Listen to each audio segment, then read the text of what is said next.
Hello friends, இந்த வீடியோவில் road கடை ஸ்டைலில் மஷ்ரூம் சூப் எப்படி செய்யறதுன்னு பார்க்கலாம் வாங்க. இது செய்ய 200 கிராம் அளவு மஷ்ரூமை நல்லா க்ளீன் பண்ணிவிட்டு எடுத்திருக்கேன். இதை ரஃப்பாக சாப் பண்ணி எடுத்துக்கலாம். இந்த மாதிரி ஓரளவுக்கு மீடியம் பீசஸாக கட் பண்ணி எடுத்துக்கலாம்.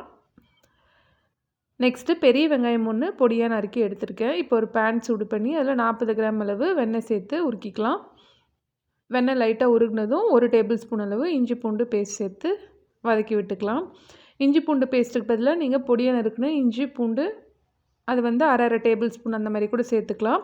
சின்ன பசங்க சாப்பிடும்போது இஞ்சி பூண்டு பேஸ்ட்டாக சேர்த்துட்டோன்னா நமக்கு அந்த நியூட்ரிஷன் அவங்களுக்கு கிடச்சிரும். அவங்க தேடி தேடி எடுத்து வைப்பாங்க, இல்லாட்டி இஞ்சி பூண்டு இதெல்லாம். அதை அவாய்ட் பண்ணுறதுக்காக நான் இந்த மாதிரி சேர்த்துக்கிறேன். இப்போ வெங்காயம் சேர்த்து நல்லா வதக்கின அப்புறம் கட் பண்ணி வச்சுருக்கேன் இந்த 200 கிராம் மஷ்ரூம்ஸையும் இதோட சேர்த்து சாட்டே பண்ணிக்கலாம். இது கூட இப்போ ஒரு சிட்டிகை அளவு மஞ்சத்தூளும் பாதி அளவு உப்பு சேர்த்துக்கலாம். 1/2 டீஸ்பூன் அளவு கல்லுப்பு தான் சேர்த்து வதக்கிக்கிறேன். இந்த மாதிரி சூப்லாம் செய்யும் போது கல்லுப்பு சேர்த்து செய்யுங்க, ரொம்ப சூப்பராக இருக்கும். நெக்ஸ்ட் இப்போ இதில் ஒரு 3/4 டீஸ்பூன் அளவு ஜீரகத்தூள், வறுத்தரைச்ச ஜீரகத்தூள் இதை சேர்த்துக்கிறேன். கூடவே 1 டீஸ்பூன் அளவு மிளகுத்தூள் சேர்த்துக்கலாம். இப்போ இதில் கரம் மசாலா ஒரு 1/4 ஸ்பூன் சேர்த்துக்கலாம். கரம் மசாலா தூள் இல்லைன்னா வீட்டில் நீங்கள் வேறு ஏதாவது பொடி வச்சுருந்தீங்கன்னா சிக்கன் மசாலா தூள், அப்புறம் மட்டன் மசாலா தூள், இல்லை பிரியாணி மசாலா எது வேணால் நீங்கள் சேர்த்துக்கலாம். ஆனால் கொஞ்சம் குறைவான குவான்டிட்டியில் சேர்த்துக்கோங்க. 1/4 ஸ்பூன் அளவு சேர்த்தா போதும். இப்போ இது எல்லாமே நல்லா வதங்கிருச்சு. இதில் ஒரு 4லேருந்து 4.5 கப் அளவு வரலையும் தண்ணி சேர்த்துக்கலாம். 4 பேர் குடிக்கணுன்னா 4 கப் அளவு நீங்கள் தண்ணி சேர்த்துக்கிட்டா கரெக்டாக இருக்கும். இப்போ இது கூட இன்னும் கொஞ்சம் உப்பு சேர்த்துக்கலாம்.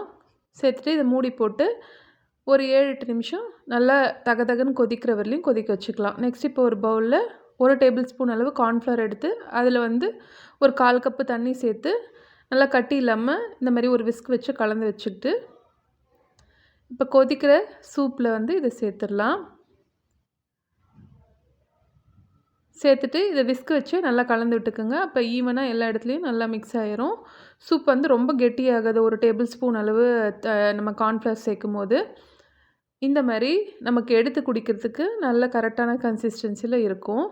அதிகமாக கார்ன்ஃப்ளவர் சேர்த்திங்கன்னா ரொம்ப திக்காகிடும். இப்போ ஃபைனலாக பொடியை நறுக்குன கொத்தமல்லி இலை தூவிட்டு இதை சர்வ் பண்ணலாம். நம்ம இன்னும் கொஞ்சம் காரத்துக்கு உப்போ இல்லை மிளகுத்தூளோ தேவைப்பட்டால் நீங்கள் சேர்த்துக்கோங்க. நான் ஒரு 1/4 டீஸ்பூன் அளவு மிளகுத்தூள் சேர்த்துக்கிறேன். 4 பேர் குடிக்கிறதுக்கு இந்த சூப் கரெக்டான அளவாக இருக்கும். கிட்ஸும் ரொம்ப லைக் பண்ணி குடிப்பாங்க. ஃபைனலாக இதை பவுலில் ஊற்றிட்டு நம்ம கொஞ்சம் பொடியாக நறுக்குன கொத்தமல்லியும் வெங்காயமும் சேர்த்துக்க போகிறோம். ஃபைனலாக ஒரு க்ரன்ச்சுக்காக எண்ணெயில் பொரித்த சோள வற்றல் சேர்த்துக்கிட்டா நல்லா கிறிஸ்பியாக நமக்கு அங்கங்கே ஒரு பீஸ் கிடைக்கும். ரொம்ப சூப்பராக இருக்கும். கிட்ஸும் ரொம்ப லைக் பண்ணி சாப்பிடுவாங்க. மழை நாளில் ரொம்ப என்ஜாய் பண்ணி சாப்பிடக்கூடிய ஒரு ரெசிபி இது. இந்த ரெசிபி நீங்களும் உங்கள் வீட்டில் ட்ரை பண்ணி பாருங்கள். வீடியோ பிடிச்சிருந்தா மறக்காமல் லைக் பண்ணி சேனலுக்கு சப்ஸ்கிரைப் பண்ணிக்கோங்க. தேங்க்யூ ஃபார் வாட்சிங்.